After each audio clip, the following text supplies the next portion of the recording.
Nós estamos, meus amados irmãos, dando sequência hoje à exposição no livro de Atos. E você precisa entender que Atos é uma narrativa. E como narrativa, não necessariamente, em algum momento, nós vamos precisar dizer isso, ela acontece de forma cronológica. O que é cronologia? Day by day, dia após dia, indo dentro do processo cronológico. Em alguns momentos, mas aqui especificamente, na transição do capítulo 3 para o capítulo 4, aqui é cronologia mesmo. Veja, Pedro e João vão ao templo, quando eles entram para o templo, estão para entrar na porta formosa, chamada de Formosa, que eles encontram um coxo. Lembra-se da história? Estou repetindo para que você possa voltar na sua cabeça. Então eles vão e dizem, eu não tenho prata, não tenho ouro, mas o que eu tenho eu te dou. Levanta e anda. E naquele mesmo instante, aquele coxo ficou curado. E não ficou só curado fisicamente, como a gente disse na outra pregação, ele ficou curado também espiritualmente. Por quê? Porque ele entrou no templo saltando, adorando, glorificando e foi lá ouvir sobre Jesus. Quando aquele movimento é feito dentro do templo, aquilo chama muita atenção. De quem? Desses que estão no verso 1. Falavam eles ainda, quando sobrevieram sacerdotes, capitão do templo e os saduceus. Eles estavam lá, ainda comemorando a cura, dizendo, louvado seja o nome do Senhor, que maravilha, que coisa extraordinária. E Pedro e João pregando o evangelho do Senhor Jesus, dizendo, não foi eu que fiz o milagre, não foi Pedro que fez, não foi eu, João, que fiz, quem fez foi o poder que existe no nome do Senhor Jesus Cristo. E eles estão dizendo isso, e eles estão pregando o evangelho, eles estão falando de ressurreição. E aí, chega 3 turmas. Sacerdote, capitão do templo e saduceus. Você está lendo isso, você tem que perguntar, quem são esses caras? Eu dizia no café a alguns irmãos que precisei voltar lá na história para entender o que significa essas 3 turmas. Primeiro, o sacerdote mais fácil essa figura, responsável por todo o serviço do templo. Eles tinham que levar as ofertas, pedir perdão a Deus pelo povo. Eles eram os intermediador, o mediador entre Deus e os homens. Esses eram os sacerdotes. Quem era o capitão do templo? Lembre-se, na figura do Império Romano, o Império Romano dominava todos os povos. E aí vejo que Roma entendeu. Vamos colocar polícias onde tem movimento de maior... locais de maior movimentação. Então, nós vamos colocar a polícia lá. Então, existia uma polícia do templo que prestava conta aos romanos, que geralmente eram os levitas, judeus mesmo, mas que tinham que prestar contas ao romano se houvesse algum tipo de movimentação estranha. Então, a polícia chega para certificar. Que bagunça é essa daí? Que é isso que está acontecendo. O capitão do templo, responsável por toda aquela polícia que existia ali, ele chegou e disse, que é isso que está vendo?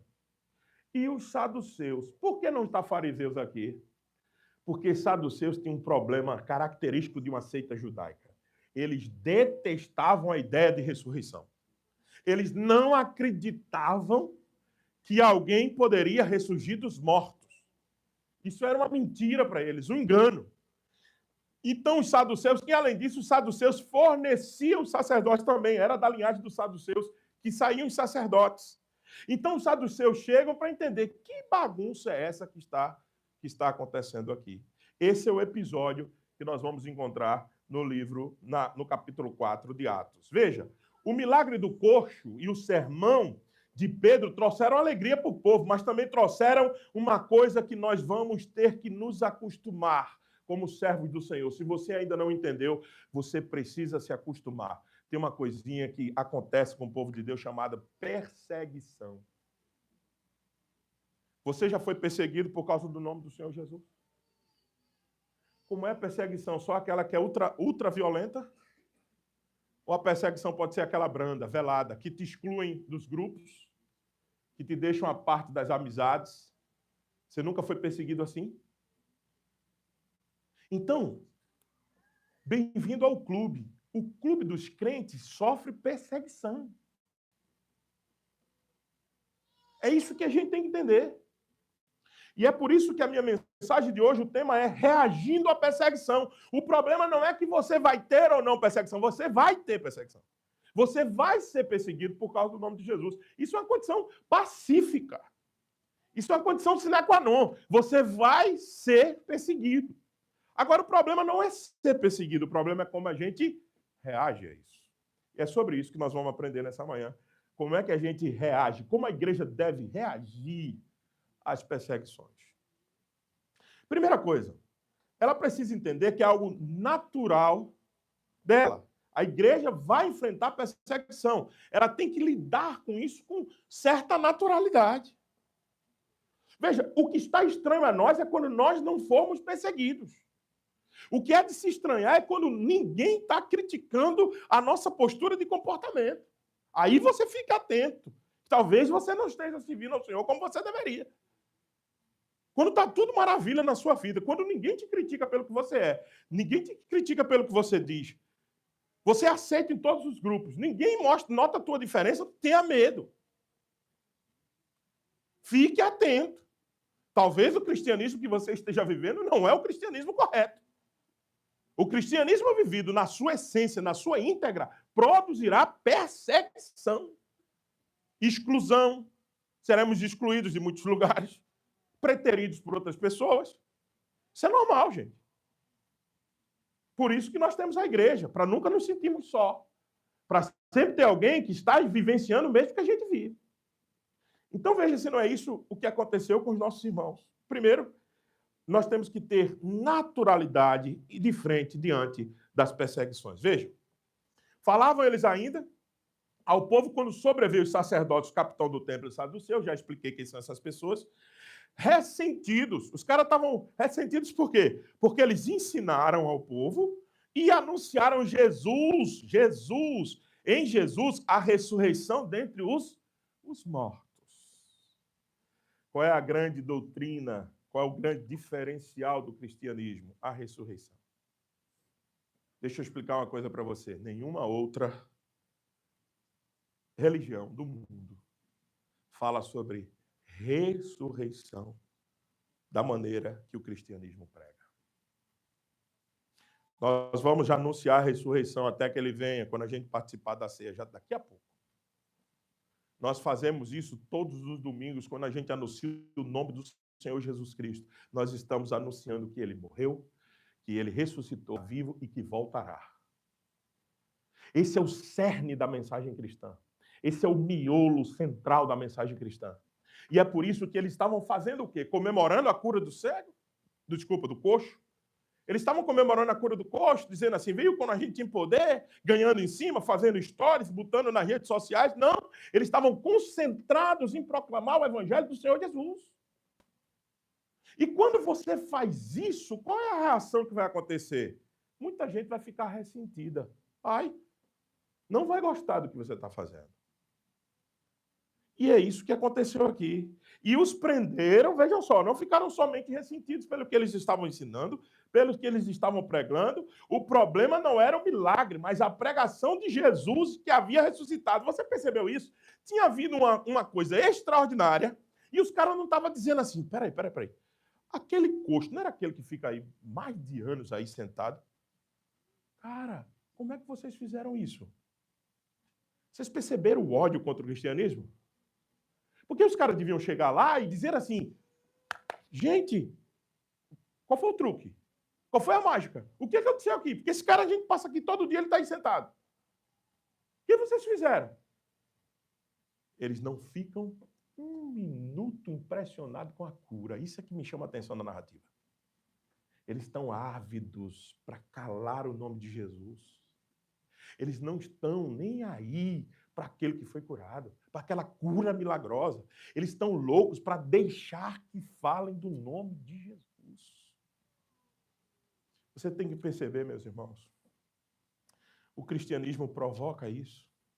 Infelizmente, em muitas pessoas. O termo importante aqui é ressurreição. Não era apenas um retorno à vida, mas um início da era messiânica. Não era apenas você ressuscitar dos mortos. Agora, Jesus, você anunciar que Jesus está vivo à direita do Deus Pai intercedendo, isso é uma mensagem revolucionária para aqueles dias e é para hoje. O nosso Cristo não foi detido na morte, nem a morte sustentou esse Cristo. Ele está vivo. Então, quando você anuncia a palavra ressurreição, você está se comprometendo com todo esse arcabouço de verdade. Encarnou, viveu entre nós, morreu, ressuscitou, está sentado à direita de Deus Pai e vai voltar. Todo esse arcabouço de doutrina, quando você anuncia a palavra ressurreição, está posto. Então, por que o ódio? O ódio não é simplesmente porque eles estavam ouvindo sobre ressurreição, mas é porque estava sendo confirmada a era de Cristo. Nós vivemos debaixo agora do domínio daquele que ressuscitou. E um dia todo o joelho se dobrará e confessará que Jesus Cristo é o Senhor, para a glória de Deus e Deus Pai. O Senhor reina. É isso que eles não gostam de ouvir. É isso que o mundo não gosta de ouvir. Porque o Senhor reina. O seu reino é eterno, imparável, indestrutível. Nós estamos vendo agora os homens querendo dominar a geopolítica do mundo. Eu fico olhando para as notícias, é um agrupamento aqui, é outro agrupamento ali, se alinhando, é gente botando,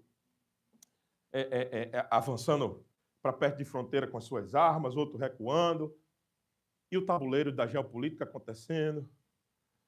E eu fico lembrando do Salmo 2. Deus está olhando lá de cima e ele ri dos homens. O Senhor está rindo nesse momento. Deixa eles acharem que eles dominam alguma coisa. Eles não dominam nada. Eles não sabem nada, nem o dia de amanhã. Eles estão mais perdidos, como a gente diz lá na terrinha, do que cego em tiroteio. Vocês entendem, né? O cego não sabe para onde é que ir, no meio do tiroteio, ele tem um problema, a audição dele é aguçada, ele está ouvindo muitos tiros, ele não sabe para onde ir. Então a ideia, eles estão perdidos. Eles acham que sabem, mas quem reina é o Senhor, nosso Deus, sobre tudo e sobre todos. Esse não se perde. Ele sabe para onde ele está levando a história. Ele sabe para onde é que está conduzindo todas as coisas. E é justamente isso que irrita. É justamente isso que causa revolta. Essa é a natureza de inquietação que as pessoas têm com o cristianismo. Porque a gente não está nem um pouco preocupado ou dizendo que a nossa vida está na mão de homem nenhum. Isso os homens ouvem, as autoridades ouvem e ficam ressentidos, porque eles não se acham nada e eles são nada mesmo. Eles não são nada diante do nosso Deus. É isso que está em jogo aqui, a era messiânica sendo estabelecida. Isso não é bom. Isso causa irritação. Então entenda, sempre que a igreja proclamar a ressurreição de Jesus Cristo, o mundo reage com oposição. A perseguição nunca foi, presta atenção nesta frase, a perseguição nunca foi sinal de derrota, mas de fidelidade. A perseguição não é o sinal que nós estamos sendo derrotados, é o sinal que nós estamos certos. Se você não está sendo perseguido por nada, nem por ninguém, desconfie do seu cristianismo. Se você aceita em todos os grupos, se você faz questão de ser aceito pelos seus amigos, negociando princípios e valores, é porque você não entendeu ainda. Isso não é sinal de aprovação. O sinal de aprovação é quando nós estamos sendo perseguidos por causa desse nome precioso, que é o nome do Senhor Jesus. Quantos de nós aqui já não fomos excluídos ou preteridos por amigos, por parentes, porque nós falamos do nome de Jesus? Quantos? Quantos? Me recordo muito bem que na época que eu me converti, que o Senhor me converteu, eu me lembro muito bem que eu jogava futebol e eu tinha muitos amigos do futebol. E quando eu me converti, eu me lembro que todos eles me cortaram das listas da pelada, do futebol, não me convidavam mais para as festas, que eu era sempre convidado, e eu sofri muito com aquilo, porque era um recém-convertido. E eu chorei diante de Deus, dizendo assim, será, meu Deus, que eu fiz a coisa certa na minha vida para viver isso? Com o passar do tempo, eu fui entendendo que foi a confirmação de que eu realmente era do Senhor Jesus. E depois esses amigos, hoje eles me procuram pedindo oração. Né? Você não já viveu uma experiência assim? Os caras te escanteiam, depois vê que a sua conversão é uma conversão verdadeira mesmo. Aí eles voltam para você e dizem assim, ora por mim, cara. Quem nunca viveu esse tipo de experiência? Então, não fiquemos atônitos. Se estamos sendo perseguidos, de jeito nenhum. É natural. Não é, de forma nenhuma, sinal da nossa derrota. A perseguição nunca foi sinal da derrota, mas sim da fidelidade. Então, a primeira coisa, reaja com naturalidade à perseguição. Não estranhe de jeito nenhum a perseguição que anda no nosso meio. Segundo aspecto do texto, dê testemunho diante de todos os homens do Senhor Jesus. Não se cale, nós somos chamados de sereis minhas testemunhas, diz o Senhor Jesus, lá em Atos capítulo 1, 8. Já passamos por esse texto. E nós somos definidos por testemunha.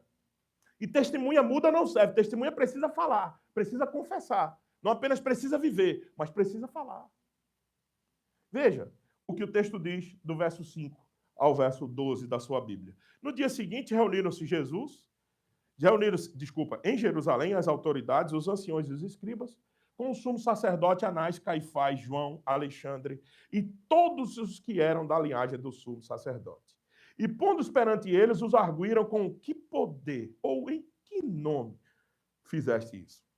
Então Pedro, cheio do Espírito Santo, lhes disse, autoridades do povo e anciões, visto que hoje somos interrogados a propósito do benefício feito a um homem enfermo, e do modo por que foi curado, tomai conhecimento vós todos, o povo de Israel, de que em o nome do Senhor Jesus Cristo, o Nazareno, a quem vós crucificastes e a quem Deus ressuscitou dentre os mortos, sim, em seu nome é que este está curado perante vós.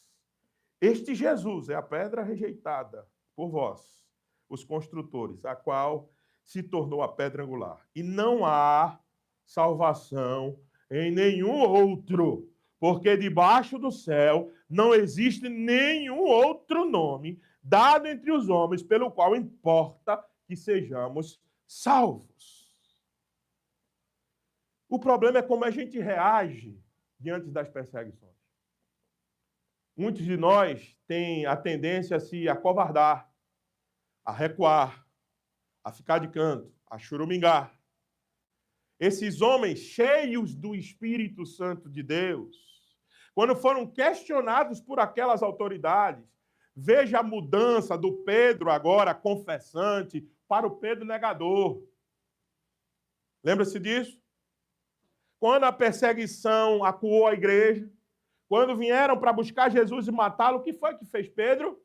Acuou-se, escondeu-se. Foi até perguntado, tu não foste visto no meio deles? Não, de jeito nenhum.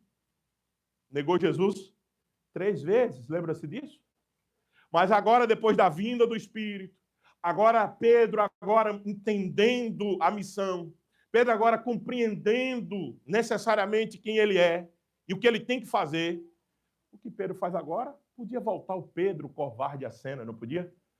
Não podia voltar o Pedro que negou Jesus 3 vezes, não podia? Ele disse, não.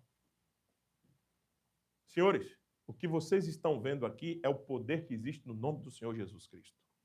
E deixa eu dizer uma coisa mais para vocês. Não existe outro nome pelo qual importa que sejamos salvos. É o Pedro agora confessante. É isso que nós precisamos. Nós precisamos declarar o nome do Senhor Jesus. Independente se as pessoas querem ouvir ou não querem ouvir. Pedro aqui cita o Salmo 118, versos 22. A pedra que foi rejeitada por vós, os construtores, essa veio a ser a principal pedra de esquina. Extraordinária a estratégia de Pedro. Vocês falam de palavra, vocês falam de Antigo Testamento, então eu vou dizer, aquela pedra que Davi mencionou no Salmo 118, vocês rejeitam. Ei, você precisa entender isso aqui. É pegar a lei dos caras e esfregar na cara deles. É isso que Pedro está fazendo. Que testemunho. Pedro está dizendo assim, olha, vocês dizem que só o Velho Testamento. Ok. Vocês amam Davi. Vocês dizem que o rei de vocês é Davi. Ok. Deixa eu dizer o que Davi disse. Que vocês iriam rejeitar a pedra. E vocês estão fazendo o que Davi disse. Vocês estão fazendo o que Davi falou. Então, entenda.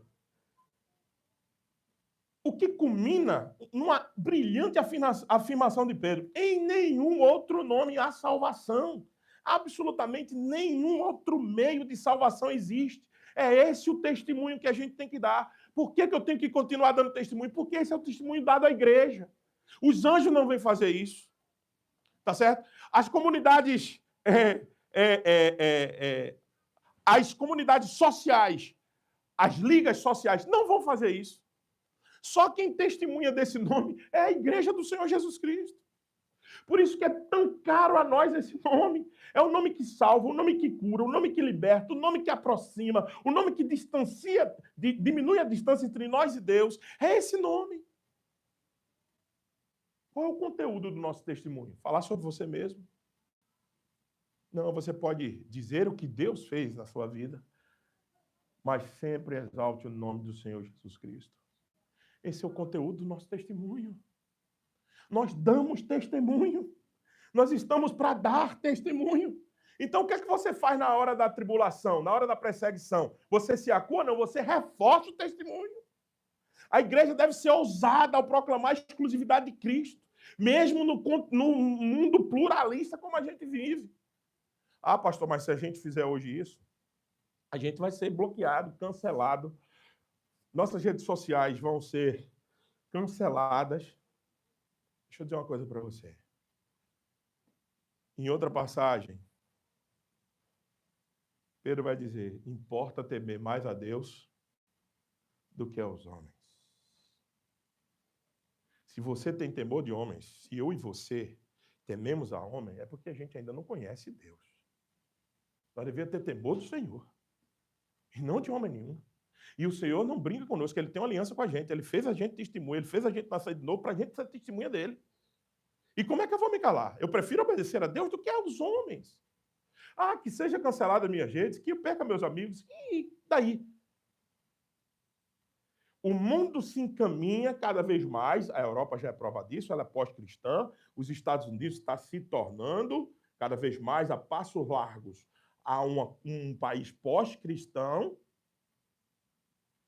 O hemisfério sul agora tem que estar vindo socorrer o norte, era o contrário, o hemisfério norte mandava missionários para o sul, América, Europa, tudo vindo para abençoar a gente. Agora, os missionários estão fazendo um movimento reverso, agora tem vindo gente do sul para o norte para evangelizar, e o mundo está se dividindo em dois grandes blocos.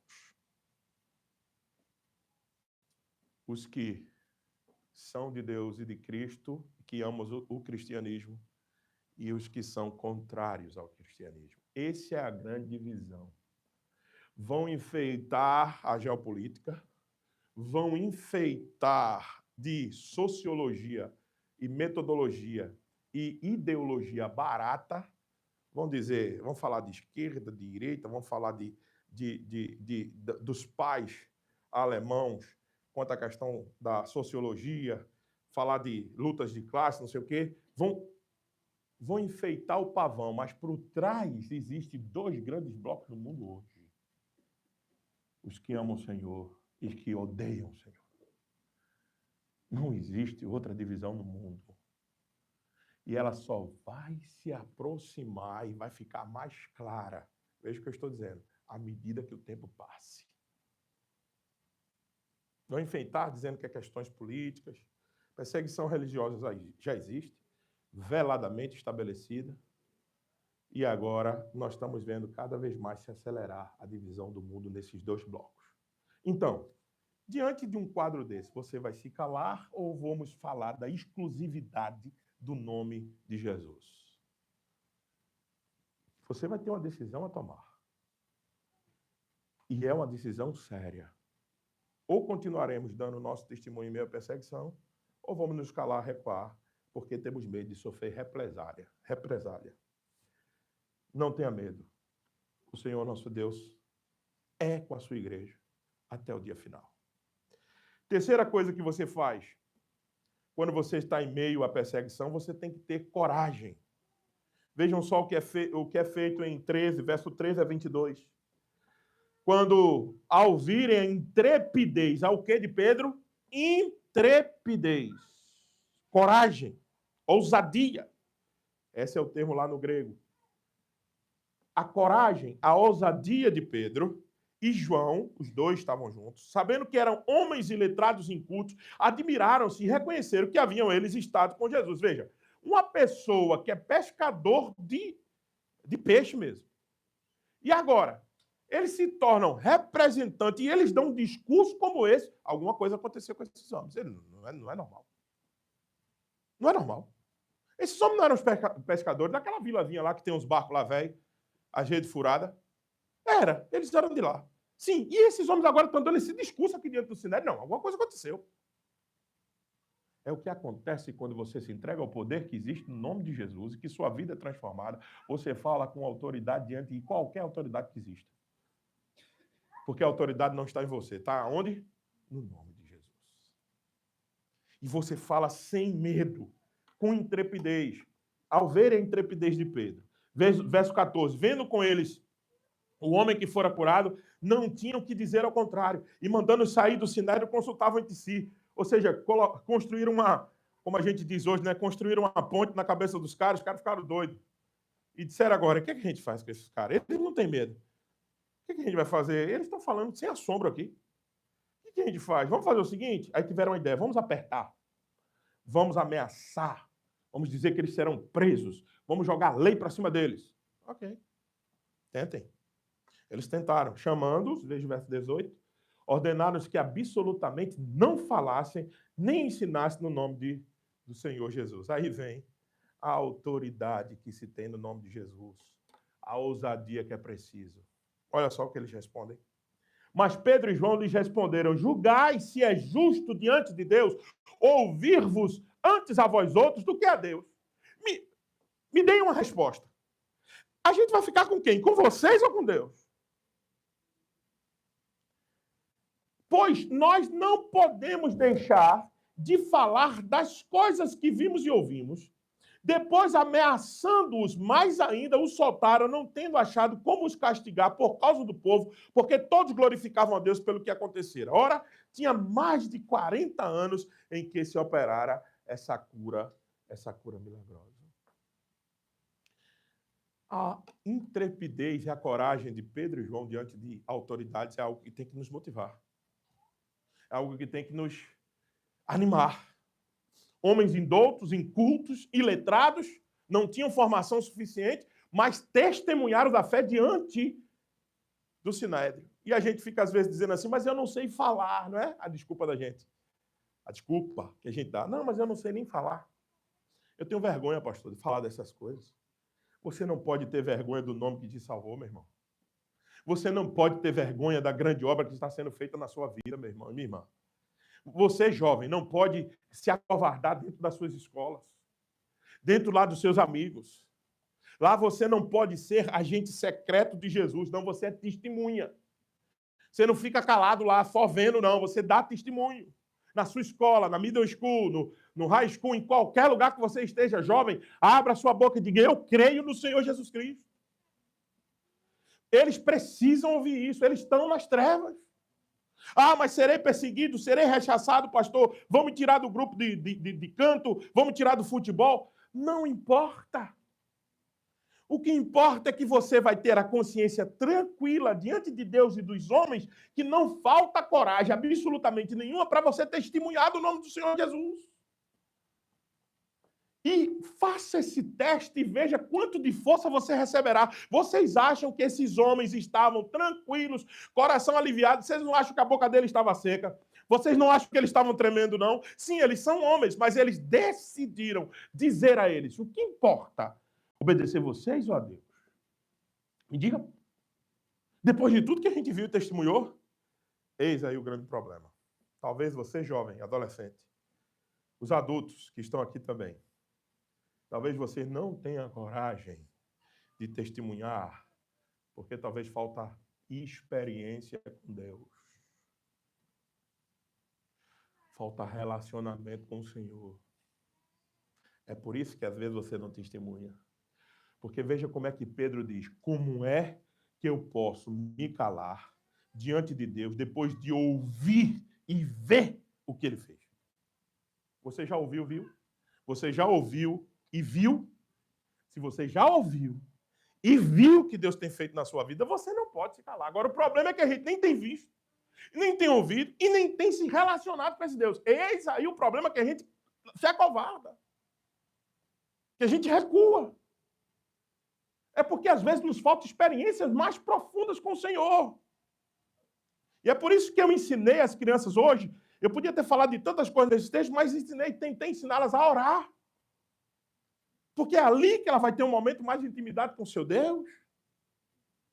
E aí ela vai se encher de coragem para testemunhar lá fora.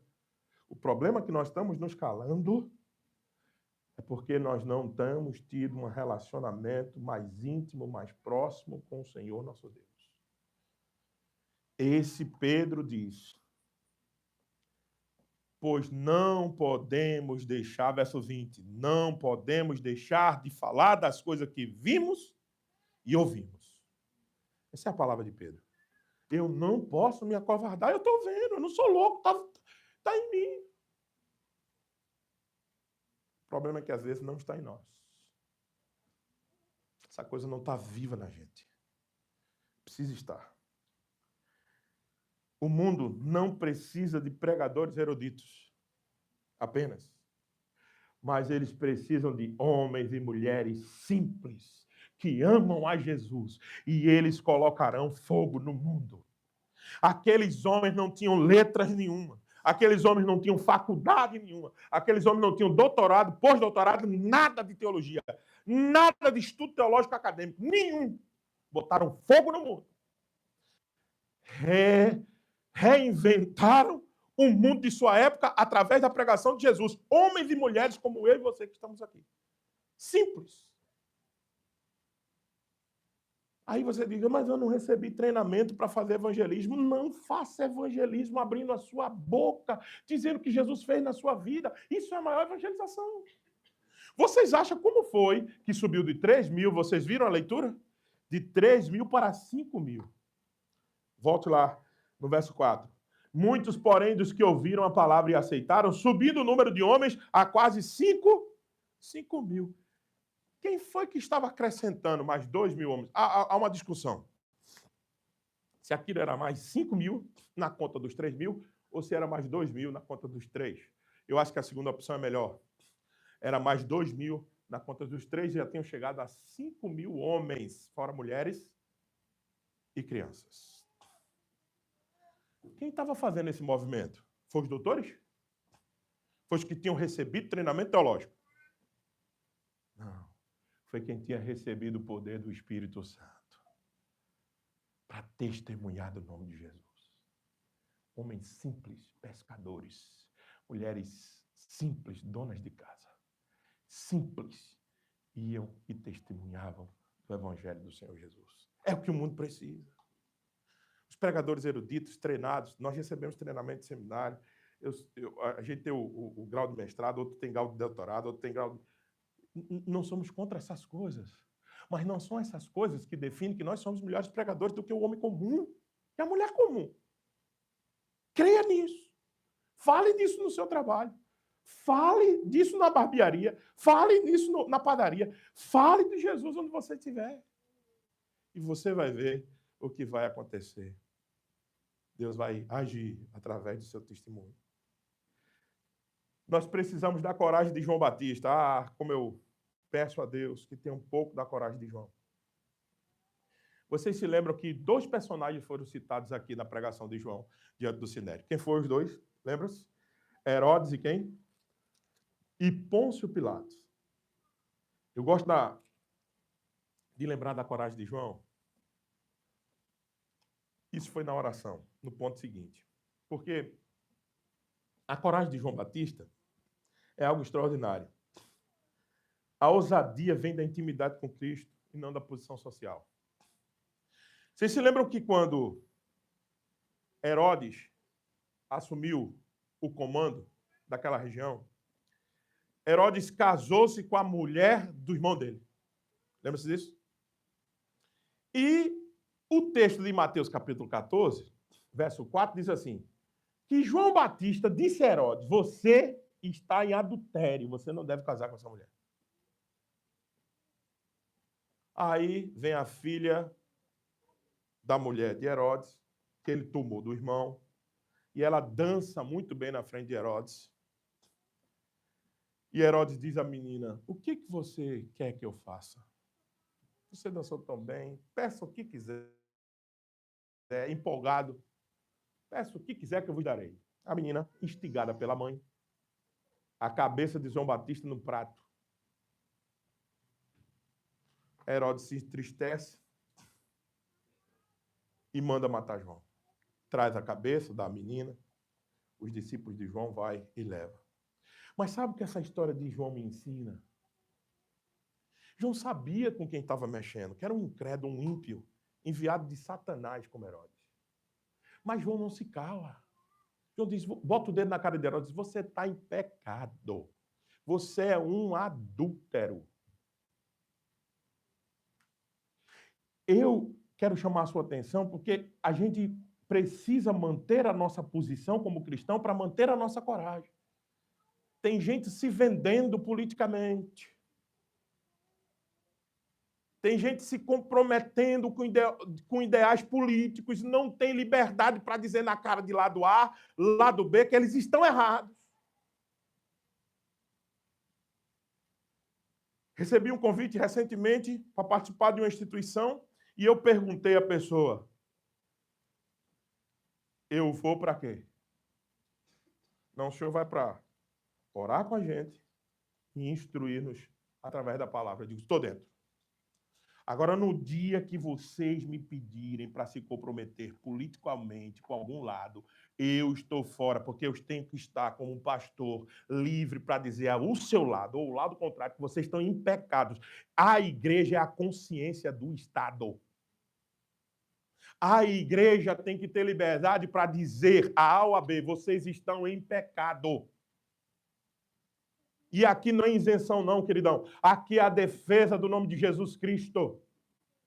Porque Jesus é livre. E o seu nome é livre, a sua palavra é livre para bater em lado A, B, C, D, azul, vermelho, branco, rosa, não interessa. Nós somos chamados a ter liberdade. E essa é a maior das nossas liberdades, está acima de qualquer viés político partidário, para dizer na cara de quem quiser, vocês estão em pecado. Eu amo a coragem de João. João não está comprometido com a vida nem dele, que foi ceifada por aquele instrumento de Satanás que era Herodes. João estava comprometido somente com a intimidade que ele tem com o Senhor Jesus e o nome do Senhor Jesus. A igreja precisa entender isso. Coragem para testemunhar mesmo diante de tantas viés políticos e partidários que existem no meio dela ou no mundo. Ela tem que estar livre para chamar pecado de pecado e não ajeitar, porque é o meu grupinho. Dá uma ajeitadinha, porque é pessoas que eu gosto, é meu grupinho político. Nós somos livres para, no nome de Jesus, dizer na cara do sinédrio: vocês são loucos?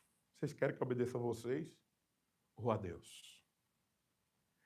E a quarta e última coisa, para a gente fechar, é que como é que a gente reage à perseguição? Primeiro, aceite como natural a perseguição. Segundo, dê testemunho. Terceiro, não lhe falte coragem. E a quarta coisa, ore. Ore muito para suportar as perseguições. Tem perseguições que são muito duras. E os irmãos sabiam disso. Tem perseguições que são muito duras e a gente não vê como a gente suportar. Veja o que acontece a partir do verso 23 em diante. Uma vez soltos, procuraram os irmãos e lhes contaram quantas coisas lhe haviam dito os principais sacerdotes e os anciões. Ouvindo isto, unânimes, levantaram a voz. Quando eles ouviram o testemunho dos apóstolos que chegaram, os irmãos que estavam reunidos, eles levantaram a voz e disseram: Tu, soberano Senhor, que fizeste o céu e a terra, o mar e tudo que neles há, que disseste por intermédio do Espírito Santo, por boca de Davi, nosso pai, teu servo. Citam Davi de novo.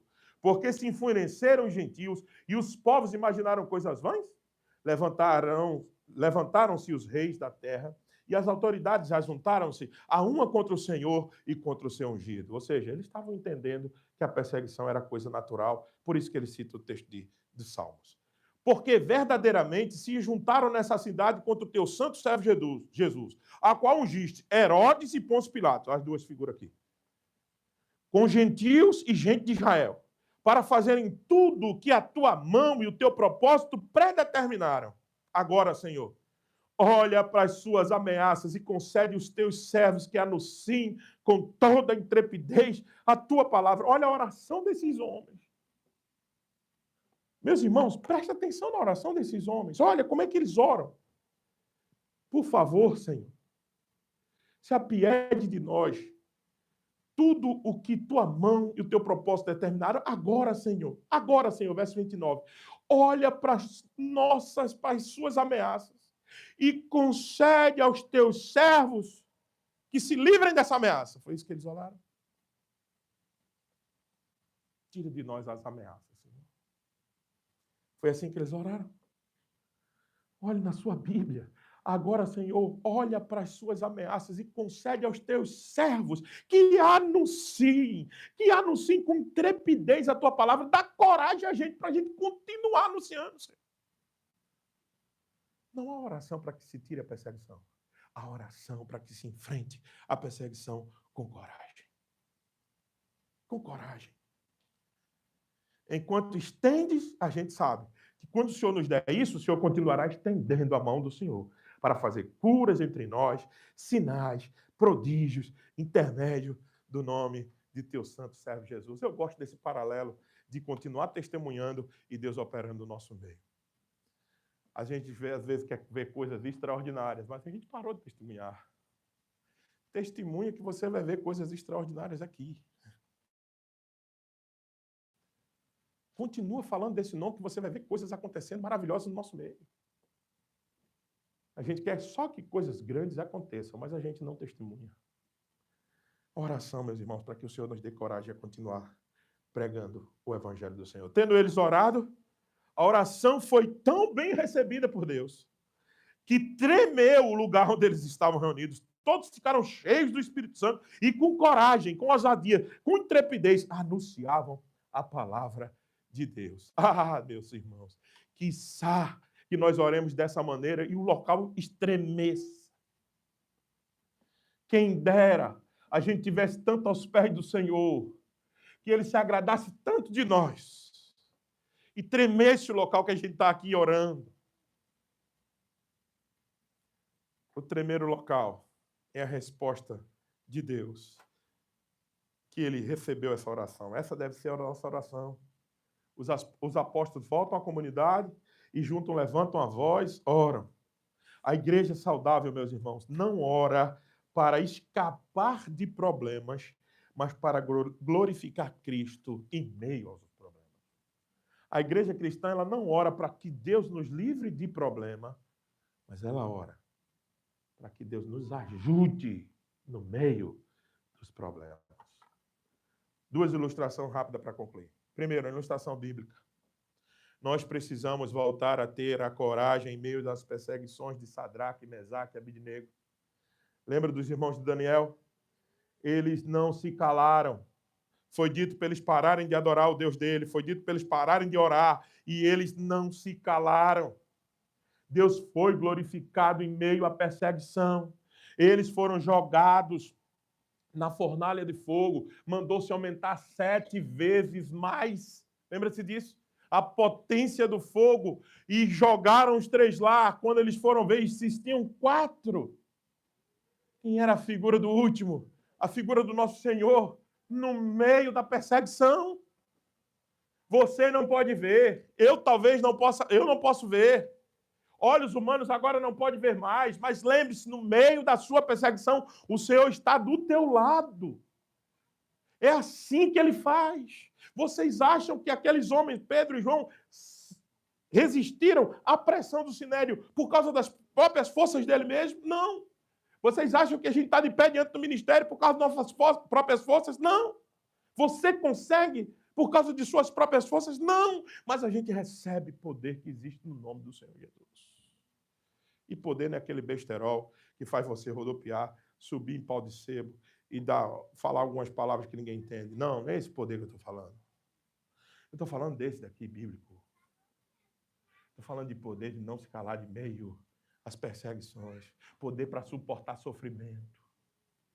E aí eu vou para a minha segunda ilustração. Um homem que muito me impacta também, chamado John Bunyan. Escritor do Peregrino, um clássico da literatura cristã. Hoje você lê o Peregrino, mas não sabe quantas lágrimas John Bunyan rolou dos seus rostos, do seu rosto, para escrever aquele grande clássico. Você sabia que John Bunyan foi preso por pregar sem autorização da igreja e da Inglaterra? O autor do Peregrino foi preso por não esperar uma autorização para que se fale do nome de Jesus. Ninguém tem direitos exclusivos para dizer quem vai pregar ou não. A igreja tem liberdade para pregar no nome do Senhor Jesus. E diziam a ele, Bunyan, é muito simples, você deixa de pregar e a gente te solta. E ele dizia o seguinte, se me soltar hoje, eu pregarei amanhã. Era a frase de John Bunyan. Se me soltar hoje, eu prego amanhã. Aí você diz, pastor, certamente esse cara não tinha muito o que perder, talvez ele nem tivesse família. Casado, 9 filhos. Tinha que dar de sustento à sua família. E tem uma coisa que me chama a atenção na sua biografia.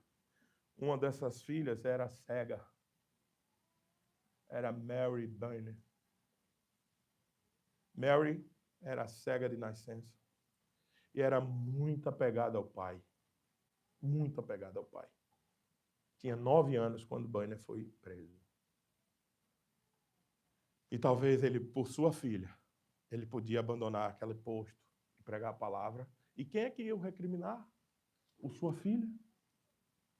É filha do Bunyan. Ele precisa cuidar dela, ela é cega. A maior coragem, o maior poder que Deus nos dá é para enfrentar os nossos sofrimentos, para não negar o nome dele. Bunyan não foi cuidar de sua filha de 9 anos.